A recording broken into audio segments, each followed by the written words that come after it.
मुझे रिश्ता खत्म करने की धमकी दे रही हो? मैं धमकी नहीं दे रही हूँ हाशिम, हम दोनों बालिग हैं और मैंने बहुत सोचा है इस मसले पर।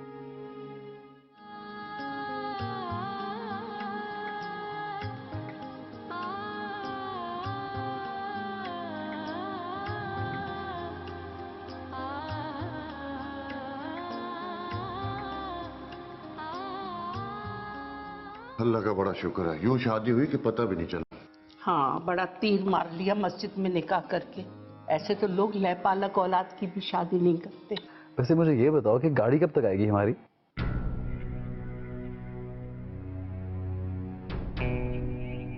कौन सी गाड़ी? तुम्हारे घर वाले गाड़ी नहीं देंगे क्या? सादगी से शादी करके बचत की और जहेज ना देकर। इतनी चालाकी की इन लोगों ने और आपको बिल्कुल समझ में नहीं आई। शादी से पहले मैंने तुम्हें कहा था, ऑप्शन दिया था कि अगर चाहो तो मुझे छोड़ दो। क्या फजूल बातें कर रही हो तुम मेरे साथ? अब जब भी हमारी कोई बहस होगी तुम यही बातें करोगे क्या? तुम जब जब मुझे गाड़ी का ताना दोगे तब तब मैं तुमसे यही कहूंगी कि हमें शादी नहीं करनी चाहिए थी।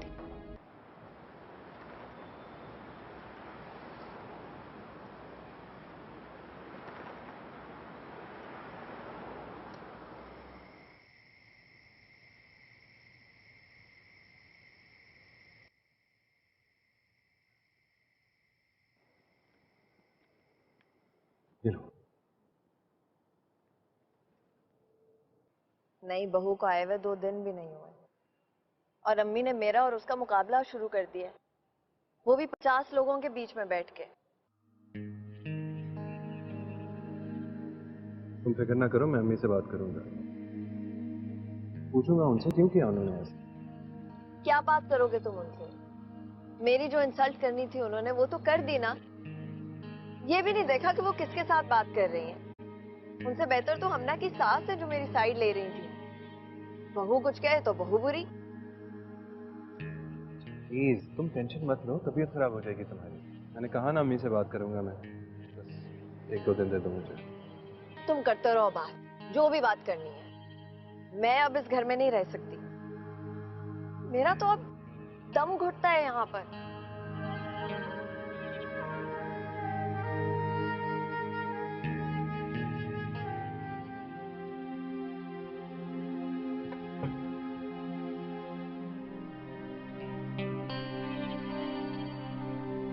नासिर, आप आयमा को गाड़ी दे दें। क्या ये बैठे बैठाए तुम्हें गाड़ी कहां से याद आ गई? क्या आयमा ने कुछ कहा है? नहीं, उसने तो कुछ नहीं कहा और आपको तो पता है वो कुछ नहीं कहेगी। बस मैं नहीं चाहती कि गाड़ी की वजह से आयमा और हाशिम के दरमियान झगड़े हों। झगड़ा? क्या मतलब है तुम्हारा? बस मैं कह रही हूं ना कि आप गाड़ी दे दें उसे।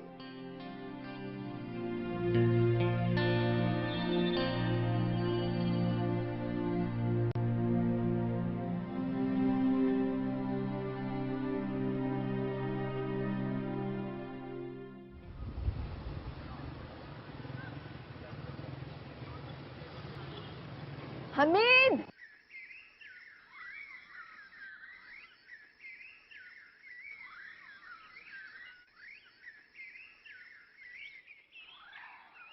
ये हमीद कहाँ रह गया है? आपने कहीं उसे बाहर तो नहीं भेज दिया? नहीं बेटा, मैंने तो कहीं नहीं भेजा। क्यों, क्या हुआ?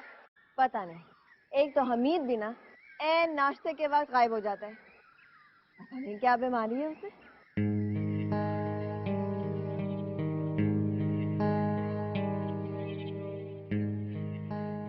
को क्या हुआ भला? पता नहीं अम्मा, मुझे लगता है हम्माद के साथ कोई झगड़ा हुआ है, क्योंकि सुबह हम्माद भी बड़े खराब मूड के साथ किया था। अच्छा,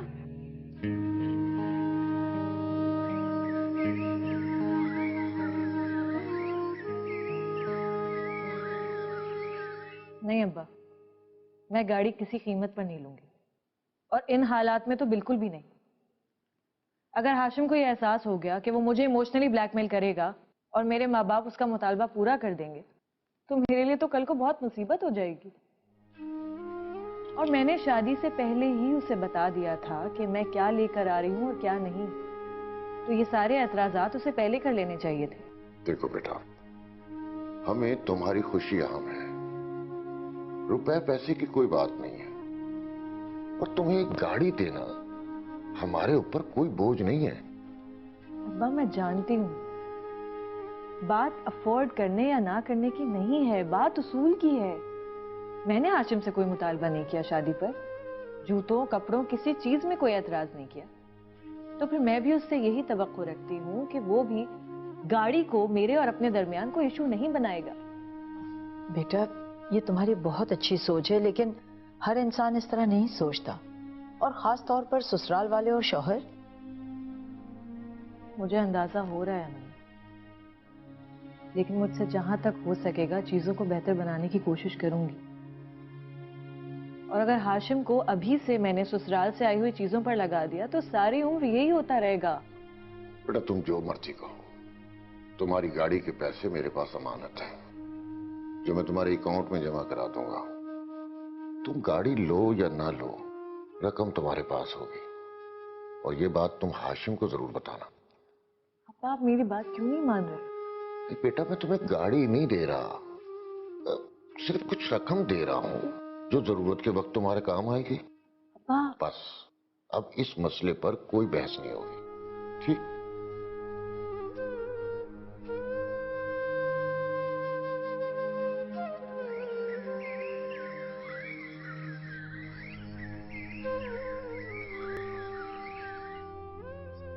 राफिया, बहू का जहेज का ही नजर नहीं आ रहा।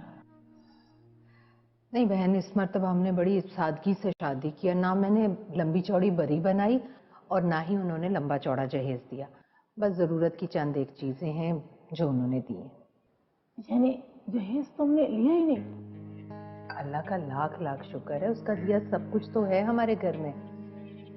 वो तो ठीक है, लेकिन तुम्हारी बड़ी बहू तो बहुत जहेज लाई थी। हाँ, लेकिन हमने सोचा था कि इतनी धूमधाम नहीं करेंगे शादी पर। जब बहू के मैके वालों ने तुम्हें क्या दिया, कंगन मिले या सेट? मैंने तुम्हें बताया ना कि हमने शादी बहुत ही सादगी से। यानी बहू के मैके वालों ने एक शादी के खर्च में तुम्हें दो दो बेटियां थमा दी।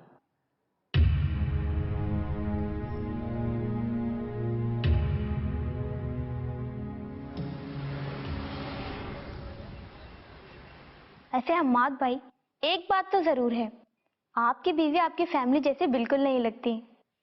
आप बहुत खुशकिस्मत हैं कि आपको आयजा जैसी स्टाइलिश लड़की मिली है।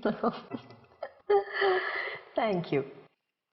भाभी आपकी इन्हीं तारीफों की वजह से आयजा बार बार यहाँ आने को पसंद करती है। अब ऐसी भी कोई बात नहीं है। अच्छा? हाँ, हमेशा तुम ही इसरार करती हो कि चलो चल के मिलते हैं। तो ये तो अच्छी बात है अगर भाभी को यहाँ आना अच्छा लगता है। और वैसे ये बात तो सच है कि आयजा की तारीफें हर जगह ही होती हैं। इसका स्टाइल, इसके कपड़े, इसके जूते, इसका मेकअप करने का अंदाज हर जगह डिस्कस होता है। आपको बिल्कुल मॉडल जैसी बीवी मिली है। अगर मुझे आयजा पहले मिली होती ना तो आज ये मेरी भाभी होती। भाभी बस भी कर दें, इतना आसमान पे चढ़ा देंगी तो बाद में मुझे मसला बनेगा। ये तो मेरी कोई तारीफ ही नहीं सुन सकते। जरा आप कोई बुराई करें मेरी तो फिर देखिएगा कैसे जज्बे से बात करेंगे। अरे तो सारे शौहरों का मसला होता है। अच्छा और सुनाओ, हाशिम की शादी ठीक ठाक हो गई? हाँ शुक्र है यार, ठीक ठाक हो गई। और उसकी जॉब का क्या हुआ? हाँ जॉब तो उसको मिल गई थी। हैं? अच्छा कब?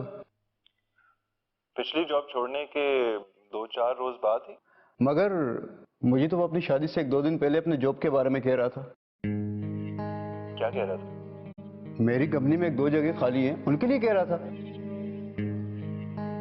हो सकता है किसी अपने दोस्त के लिए पूछ रहा हूँ। नहीं नहीं, अपने लिए कह रहा था, बल्कि उसने तो मुझे अपना सीवी भी दिया है। रियली? अदनान ठीक कह रहे हैं, इन्होंने मुझे बताया था। बल्कि मैं तो हैरान हो रही थी कि अभी जॉब नहीं है तो शादी में इतनी जल्दबाजी की क्या उसकी बीवी को अच्छी शादी में इतनी जल्दबाजी की क्या जरूरत थी? बीवी की जिम्मेदारी उठाना कोई आसान काम तो नहीं है। लेकिन इन्होंने मुझे बताया कि हाशिम बता रहा था कि उसकी बीवी कोई अच्छी जगह जॉब कर रही है।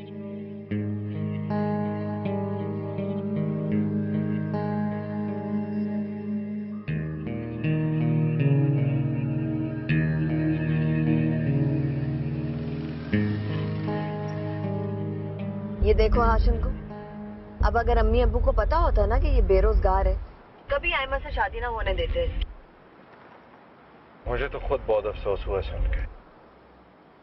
इतना बड़ा झूठ बोलने की क्या जरूरत थी उसको? शादी के लिए जो मारा जा रहा है। और मैं बताऊं, घर में सबको पता होगा सिवाय तुम्हारे और मेरे, जिस तरह हम हर चीज के बारे में बेखबर होते हैं उस घर में। वैसे मुझे हाशिम पे बड़ा गुस्सा आ रहा है। अभी इतनी शर्मिंदगी हुई है मुझे अदनान के साथ, उसकी वजह से। और नहीं तो क्या, मुझे भी बहुत शर्मिंदगी हुई है। ऊपर से वो और झूठ बोल रहा है कि उसकी बीवी की नौकरी है, जबकि आयमा तो रिजाइन कर चुकी है। कब बड़ा होगा? तो तुम रेजिग्नेशन वापस क्यों नहीं ले लेती? अभी कुछ ही दिन तो हुए तुम्हें रिजाइन किए हुए। अगर रेजिग्नेशन वापस लेना ही था तो मैं रिजाइन करती क्यों? इतनी अच्छी जॉब है, क्यों छोड़ी खामखा? घर बैठ के क्या करोगी? जब तक फैमिली प्लान नहीं करते तब तक कर लो जॉब, फिर छोड़ देना। कुछ थोड़ी सी सेविंग हो जाएगी, और कुछ नहीं तो गाड़ी ले लेंगे। नहीं, एक तो तुम्हारा हर दिन गाड़ी से शुरू होता है और गाड़ी पर खत्म हो जाता है। हाशिम, मैं सिर्फ एक गाड़ी लेने के लिए सुबह से रात तक ऑफिस में ख्वार नहीं हो सकती। और तुम भले ही मुझे साइकिल पर जाने को कहोगे ना कहीं भी, तो मैं चल पड़ूंगी तुम्हारे साथ। मुझे साइकिल या मोटरसाइकिल से शर्म वर्म नहीं आती। लेकिन मुझे आती है।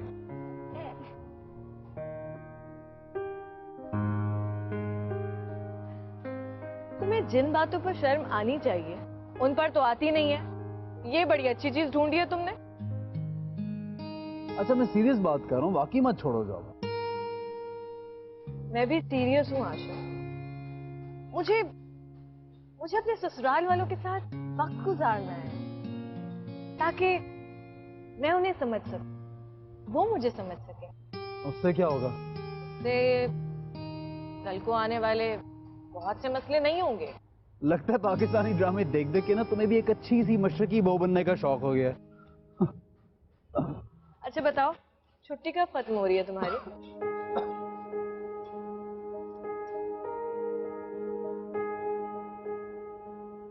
यार अभी तो तुम्हारे साथ हनीमून पे जाना है, जॉब तो मत याद दिलाओ मुझे।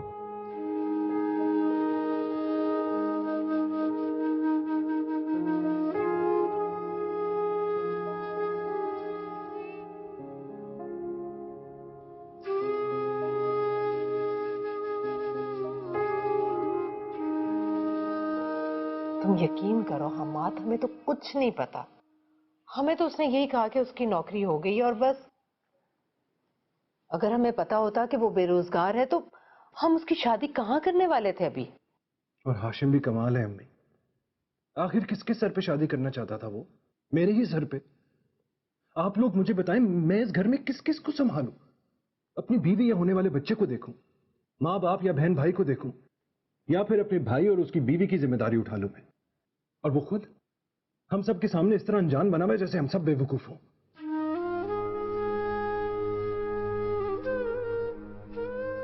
हाशिम को ऐसा नहीं करना चाहिए था, बहुत गलत किया है उसने।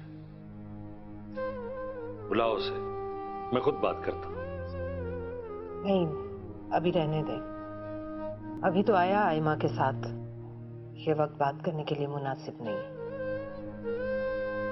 अम्मा, मैं तो कहता हूं कि तुम खुद उससे बात करो। नहीं अब्बा, मैं उससे बात नहीं करूंगा। ये आपकी जिम्मेदारी है उससे बात करना और उसे समझाना। मैं खामखा बुरा क्यों बनूं? और उसको इतना जरूर समझा देना कि हनीमून के बजाय अपनी जॉब के बारे में सोचें।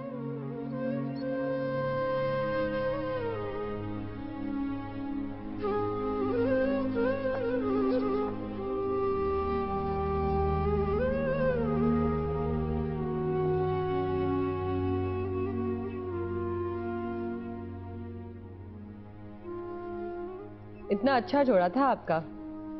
तुम्हें पसंद आया? कितने का था? 20,000 का। इतना सस्ता? मैं तो समझी थी कि 30-40 हजार रुपए का होगा। आजकल शादी के जोड़े इतने ही महंगे होते हैं ना। मेरे तो शादी और वलीमे दोनों के जोड़े मिलाकर भी 50 के नहीं होंगे।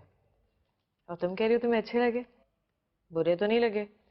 लेकिन महंगी चीज अपना आप खुद बताती है। अब इंसान को कम से कम शादी पर वेडिंग ड्रेस पे पैसे खर्च करने पर झिझकना नहीं चाहिए। पैसा बड़ी मुश्किल से कमाया जाता है हमना, और इतनी मेहनत के बाद तो कम से कम वो डिजर्व करता है कि हम उसे सोच समझ कर खर्च करें, ज़ाया ना करें। लेकिन अगर एक इंसान अफोर्ड कर सकता है तो इसमें हर्जी क्या है? अफोर्ड करने में और समझदारी दिखाने में बड़ा फ़र्क होता है हमना। बहुत सारे ऐसे काम हैं जो हम अफोर्ड कर सकते हैं लेकिन वो समझदारी के नहीं होते। और तुम भी अपने नए घर जा रही हो, सोच समझ कर पैसा खर्च करना। मेरा शौहर इकलौता बेटा है और मेरे ससुराल वाले बड़े खुले दिल के लोग हैं। अब वो बैठ के एक एक रुपया नहीं गिनते। अपने बेटे का पैसा उड़ाना उन्हें बुरा नहीं लगेगा, लेकिन जब तुम फजूल खर्ची करोगी ना तो बुरा लगेगा उन्हें। वैसे आयजा भाभी आपके बारे में बिल्कुल सही कह रही थी। मेरे बारे में क्या कहती है? यही कि आप जरूरत से ज्यादा ही बचत करती हैं हर चीज में। अब बचत कर कर के इंसान कोई जन्नत तो नहीं बना सकता ना। बचत करके जन्नत बने ना बने, लेकिन घर दोज़ख बनने से जरूर बच जाता है।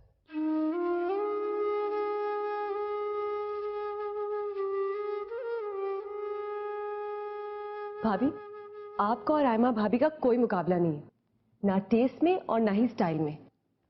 क्यों? क्या हुआ? अभी कपड़े और चीजें देखकर आ रही हूं मैं उनकी। मजाल है कि एक जोड़ा भी अच्छा हो उनका। कोई जोड़ा 3000 का था, कोई जोड़ा 4000 रुपए का।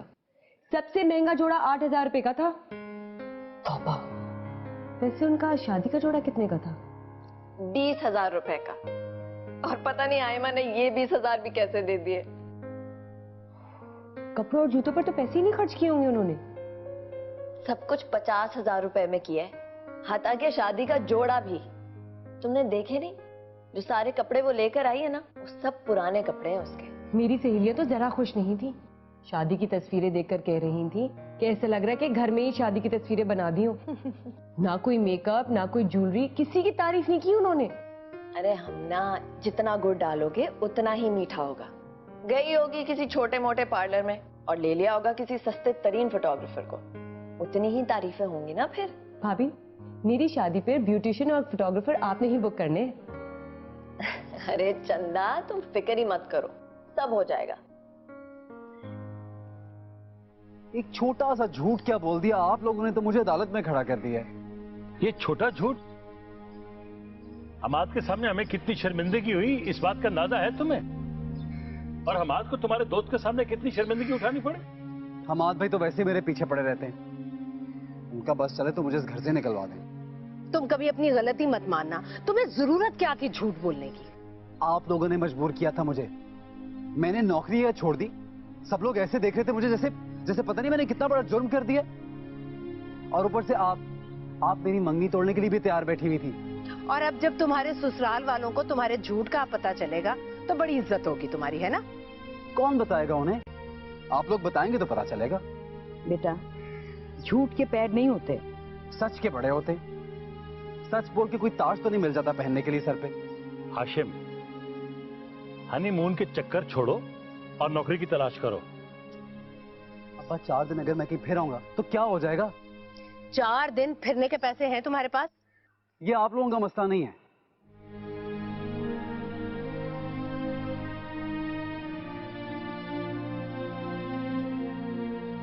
देख रही हैं माँ?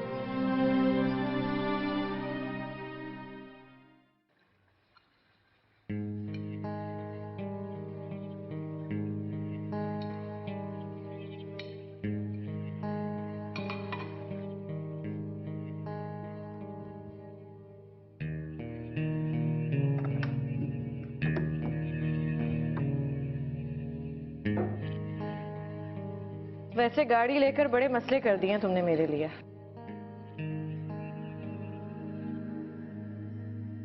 क्यों? मैंने क्या किया है? हाशिम हर बात पर सिर्फ एक ही बात कहता है। आयजा भाभी को भी तो गाड़ी दी है तुम्हारे माँ बाप।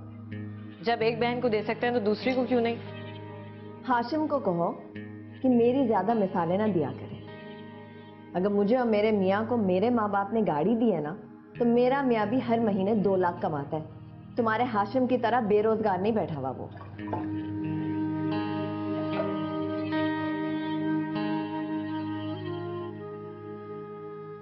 क्या मतलब है इस बात का? तुम्हें नहीं पता? क्या? अरे हाशिम के पास कोई जॉब नहीं है, वो नौकरी के बारे में झूठ बोल रहा था। तुम्हें नहीं पता? कमाल है।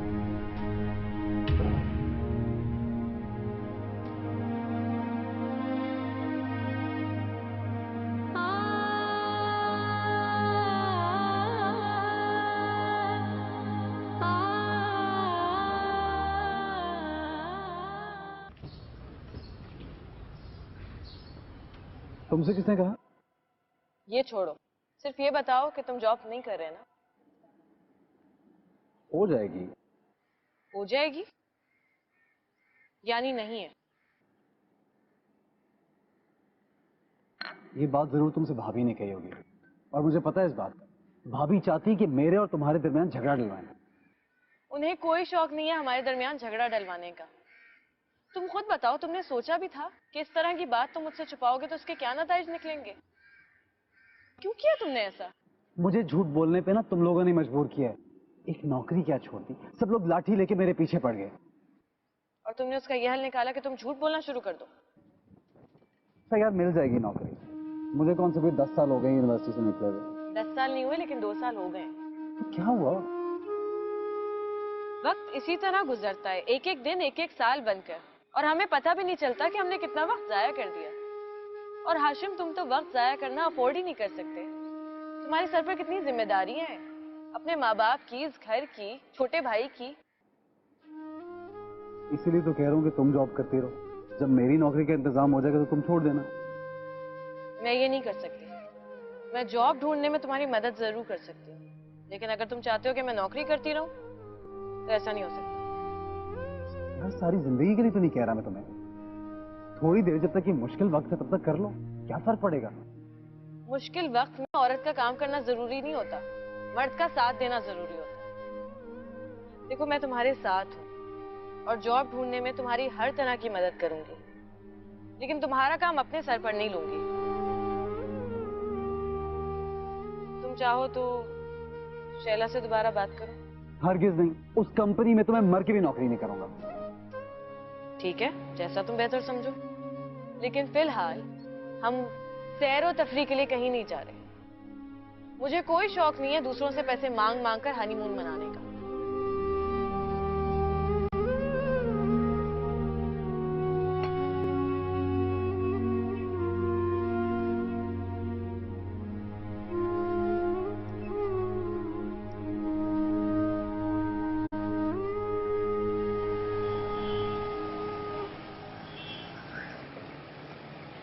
अरे गुड्डू का कुछ पता चला?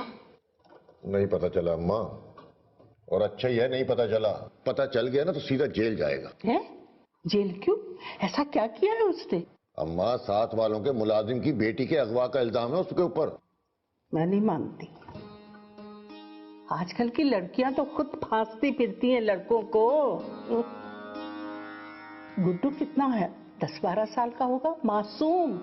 कोई बहुत ही हर्राफा लड़की होगी जो उसको लेके भागी है। अम्मा 10-12 साल का नहीं है वो, 14-15 साल है उसकी उम्र, और साथ वालों की लड़की 17 साल की। तुम तो चुप ही रहो दुल्हन। तुम तो ऐसे बात कर रही हो जैसे कि तारीख पैदाइश की पर्ची तुम्हारे पास लिखी हुई रखी है। उसने खुद शर्फू को अपनी उम्र बताई है। देखो, शर्फू का तो नाम मत लेना मेरे सामने। ये सारी आग लगाई हुई शर्फू की है। कितना तुम दोनों से कहा था कि शर्फू के कमरे में उसे मत ठहराओ, मगर मेरी किसी ने नहीं सुनी। उसी ने बिगाड़ा है गुड्डू को। पता नहीं क्या उल्टी सुलटी पट्टियां पढ़ाई है गुड्डू को। अम्मा, आप भी गुड्डू का जिक्र ना किया करें। कितनी तो चीजें लेकर चला गया यहाँ से। मेरे कानों की बालियां, मेरी अंगूठी, दराज में कितने पैसे रखे हुए थे, सब गायब हैं। और नासिर की तो घड़ी तक नहीं छोड़ी उसने। आयमा का मेकअप का सामान तक ले गया है वो। अब वो बेचारा तो यहाँ मौजूद नहीं है, तो जो चाहे उस पर इल्जाम लगा दो तुम लोग। क्यों अम्मा, आपकी कोई चीज गायब नहीं है? आप खुद ही तो मुझे गिनवा रही थी कि आपके कमरे से क्या क्या चीजें गायब हो गई हैं। कहा था लेकिन ये तो नहीं कहा था कि सारी चीजें गुड्डू ही ले गया है। अब आप शर्फू का तो नाम मत लीजिएगा। आप दोनों नौकरों की वजह से लड़ना बंद करें। एक वैसे भाग गया, दूसरा नौकरी छोड़कर चला जाएगा। अरे जाता है तो 100 बार चला जाए, जब गुड्डू नहीं रहा तो शर्फू की भी कोई जरूरत नहीं है हमें। तो क्या, मुझे तो पहले दिन से शक्ल उसकी जहर लगती थी, मनहूस। माँ किसी की शक्ल को ऐसे नहीं कहते। ये चापलूसी की बातें अपनी बेगम को सिखाओ। मुझे तो जो दिखाई देता है मैं वो ही कहती हूँ। तो वाह,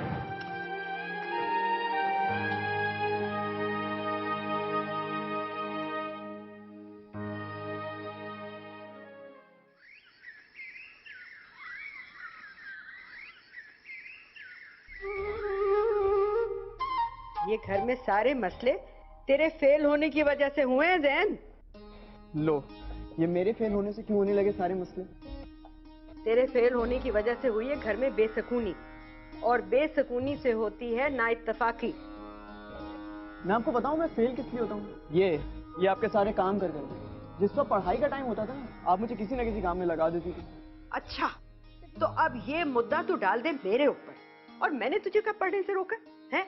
मैं तो काम तब कहती हूँ जब तू फारिग फिर रहा होता है। अरे क्या कर रहा है? क्या आराम से कर, आराम से। क्या कर रहा है? तोड़ेगा क्या? दादा की निशानी है ये। मुझे तो 24 घंटे सिगरेट पीने से रोकती है, दादा को हुक्का पीने से क्यों नहीं रोका आपने? तेरे दादा ना, वो भी तुझ पर गए थे, मेरी कब सुनते थे वो? लो, ये इल्जाम भी आप मेरे सर पे डाल दें। देख सैन बेटा, दिल लगा के पढ़ा कर, मुझे तेरी बहुत फिक्र है। और देख, अगर तू पढ़ेगा नहीं तो क्या करेगा? दादी मैं बाहर जाऊंगा। मैंने अब जो भी करना है ना, पाकिस्तान से बाहर जाके करना है। क्यों? पाकिस्तान से बाहर क्यों? पाकिस्तान में क्यों नहीं? पाकिस्तान में रह के कोई कुछ भी नहीं कर सकता। क्यों? सबकी नीयत खराब है क्या तेरी तरह? देख बेटा, जिसने कुछ करना होता है ना, वो पाकिस्तान में रह के भी कर लेता है, पर देश के धक्के खाना जरूरी नहीं होता। बाहर जाके इंसान दिनों में तरक्की करता है, यहाँ पे इंसान सालों में भी वो तरक्की नहीं कर सकता। दादी, तरक्की सिर्फ पैसा कमाना ही नहीं होता, और भी कोई चीज होती तरक्की। बाहर जाके इंसान बहुत कुछ गंवाकर पैसा कमाता है। अपने मुल्क में बगैर कुछ गवाए इंसान पैसा कमा लेता है। चलो देर से सही, कम सही, मगर कमाते तो है ना। दादी, आप जब तक एक चक्कर दुबई का नहीं लगाएंगे ना, आपको नहीं समझ में आएगा कि मैं आपसे क्या कह रहा हूँ। हाँ, दुबई भी जाना था। 100 वादे किए थे हमाद ने, एक भी वादा पूरा नहीं किया। कोई बात नहीं दादी, मैं आपको यूरोप लेके जाऊंगा। यूरोप? हैं? जी हाँ दादी, इंग्लैंड, जहाँ आपकी उम्र की एक मलिका भी रहती है। ले, मेरी उम्र की कहाँ है वो? कम से कम 20-30 साल बड़ी है वो मुझसे। हाँ, मगर उसके पास भी 4 सौकरीमें हैं, अच्छा खाना, और फिर आराम ही आराम। जी दादी, उसी के मुल्क लेके जाऊंगा आपको। चल ठीक है, फिर अगर तू वहां लेकर जाएगा ना तो मैं तेरे साथ जरूर चलूंगी। और वैसे भी बेटा, जवान जहान लड़के को अकेला तो छोड़ा जा नहीं सकता, है ना? जी दादी, आप बिल्कुल बेफिक्र रहें, मैं आपको अपने साथ लेके जाऊंगा। वरना आपका क्या भरोसा, आप अपना हुक्का साफ करवाने के लिए मुझे यूरोप से यहाँ बुलवा लेंगे। वैसे दादी एक बात बताएं, ये हुक्का कितने में बिक जाएगा? क्या कह रहा है तू? क्या कह रहा है लड़के? खबरदार, खबरदार, जो हुक्का बेचने की कोशिश भी की तूने, तेरे दादा की निशानी है ये। ये दादा की अजीब अजीब निशानियां नहीं संभाल के रखी हुई आपने। ये हुक्का, उगलदान, मूंछें काटने वाली कैंची, एक आंख वाला चश्मा, लोटा, और ये सोने का दान। वैसे दादी, मैं ये सोच रहा था कि मेरी बीवी मेरी कौन सी निशानी रखेगी, क्योंकि मेरे पास तो ऐसी कोई भी चीज नहीं है। दादी, आराम से हुक्का साफ कर, वो लगा वापस, और फिर जा पढ़ाई कर। बातें सुन लो तेरे से बस। देख लें दादी, इतना ध्यान से, ध्यान से, ध्यान से। ये रेडियो को पता नहीं आज क्या हो गया, अच्छे गाने लगा ही नहीं रहे आज।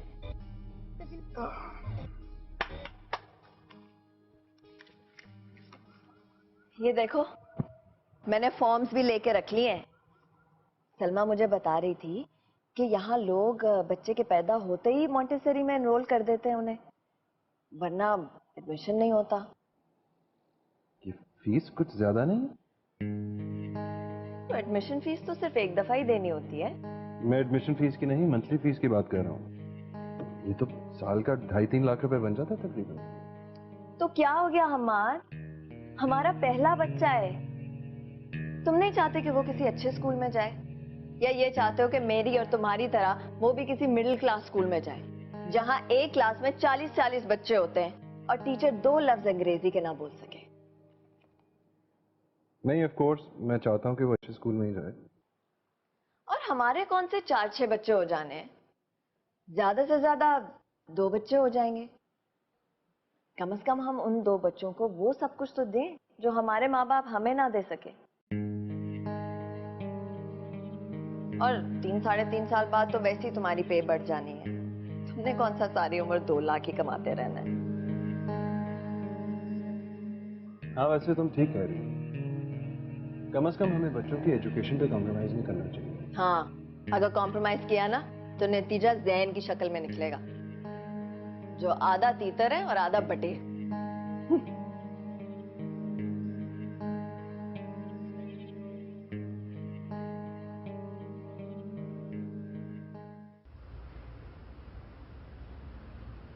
अरे अम्मा, छोड़ें इस बात को। सादगी से या धूमधाम से किसी तरह शादी तो हो गई ना। मगर नवाज बेटा, जरा तुम खुद सोचो कि। हाँ माँ, आप 16 आने ठीक कह रही हैं, आपकी बात बिल्कुल ठीक। सुनो, तुम अपनी बच्चियों की शादी हरगिज इस तरह मत करना। अव्वल तो पाकिस्तान आने के करना, और देखो शादी के सारे इंतजामात मैं खुद संभाल लूंगी। अरे हाँ अम्मा, आपसे एक बात करनी थी इसी सिलसिले में। क्या बात? अम्मा देखें, नासिर अपनी दोनों बच्चियों की शादी से फारिग हो गया है, इस फर्ज से सुबुकदोश हो गया है, तो अब बेटे का क्या सोचा है उसने? अरे फरहान का भी क्या सोचना है, पढ़ रहा है अभी तो। हाँ, वो तो मुझे भी पता है पढ़ रहा है, उसका आखिरी साल है, अब सारी उम्र उसने पढ़ते थोड़ी रहना है, नौकरी ही करनी है, और वो भी लगता है यही करेगा स्टेट्स में। वो तो तुम ठीक कह रहे हो, मगर मुझसे आमना ने कभी फरहान के हवाले से कोई बात नहीं की। हाँ अम्मा, वो वैसे फरहान है बहुत अच्छा लड़का, बहुत प्यारा है। छुट्टियों में आया था न्यूयॉर्क जाते हुए हमारे पास, शाजिया को भी बहुत अच्छा लगा था। तो आपका क्या ख्याल है कि अगर फरहान और जोई की शादी हो जाए तो कैसा रहेगा? अरे बहुत ही अच्छा ख्याल है। अगर तुम दोनों भाई आपस में रिश्ता कर लो तो इससे ज्यादा और खुशी की क्या बात होगी। तो अम्मा फिर आप बात करें ना जोई और फरहान के रिश्ते के लिए। अरे बिल्कुल, मैं आज ही आमना से बात करती हूँ। नहीं नहीं नहीं नहीं अम्मा, आमना से नहीं, आप नासिर से बात करें। देखिए जोई का भी अब आखिरी ही साल है, मैं आता हूँ ना इस बार छुट्टियों पर, तो बैठकर बात भी कर लेंगे। ठीक है। और हाँ सुनो, वो आमना बता रही थी कि शायद फरहान भी आने वाला है। अरे अम्मा, ये तो और अच्छी बात है। मैं आऊं, आप ये बात कर लें और आपके हाथों से ये मुबारक काम हो जाए तो कितना अच्छा है। बेटा फिक्र ही ना करो, तुमने मुझे बहुत खुश किया है। खुदा हाफिज। लो भाई, ये तो हो जाए तो बहुत अच्छा है ना। अम्मा खुश? अम्मा तो चाह रही है कि ऐसा हो जाए। अम्मा वैसे आयमा के घर वालों ने इस दफा कोई जरूरत से ज्यादा सादगी नहीं दिखाई। क्या मतलब? पूरा जहेज तक नहीं दिया, सिर्फ बेडरूम का फर्नीचर दिया है, ना टीवी ना फ्रिज ना कोई और चीज। तो हमारे घर में तो वैसे ही बहुत सारी चीजें हैं, अगर दे भी देते तो हम रखते कहाँ। फिर भी अम्मा, कोई अपनी बेटी को इस तरह खाली हाथ थोड़ी भेज देता है। ये आज तुम्हें आयमा के जहेज का ख्याल कैसे आ गया है? आज नहीं आया अम्मा, पहले दिन से आ रहा है। आस पड़ोस वाले जो बहू के जहेज का सामान देखने आ रहे हैं ना अम्मा, सब हंस रहे हैं हम पर। और आपको पता है, सरवत ने तो यहाँ तक कह दिया है कि आयमा के माँ बाप की बड़ी चालाकी है, जेवर के नाम तक छल्ला तक नहीं पहनाया मुझे। आयजा को तो गाड़ी तक दे दी और आयमा को साइकिल तक नहीं दी। देखो, अगर उन्होंने अपनी बेटी को कुछ नहीं दिया तो हमने कौन सा शादी पर बहुत ज्यादा खर्च किया, और यही बात तय हुई थी दोनों खानदानों में। अम्मा मुझे क्या पता था लोग इस तरह से सोचेंगे, ऐसे बातें करेंगे। और वो हाशिम, वो भी नौकरी छोड़े बैठे। लोगों को छोड़ो बहू, उनकी जुबानें कब रुकती हैं। फिर भी अम्मा। और सुनो, अब इस तरह की बातें आयमा के साथ करने ना बैठ जाना। अम्मा मुझे क्या जरूरत पड़ी है उससे ऐसी बातें करने की? आयशा को सब कुछ मिला था, तो देख लो क्या गुल खिलाया उसकी गाड़ी ने। मैं तो कहती हूँ अच्छा है कि आयमा को गाड़ी नहीं मिली, वरना हाशिम का दिमाग तो ठिकाने नहीं रहता। अम्मा आप माने ना माने, ये आयमा हमारे घर के लिए मुबारक साबित हुई। अल्लाह खैर करे, आगे पता नहीं क्या होना है। बहू, ये जाहिलों वाले वहम ना किया करो। मुबारक, मनहूस, ये क्या शय होती है? हर इंसान अल्लाह का बनाया हुआ है, बराबर है और अपनी अपनी किस्मत लेकर आता है। आयमा अपनी किस्मत लेकर आई, आयजा अपनी किस्मत लेकर आई। आइंदा ऐसी बात ना करना तुम मेरे सामने।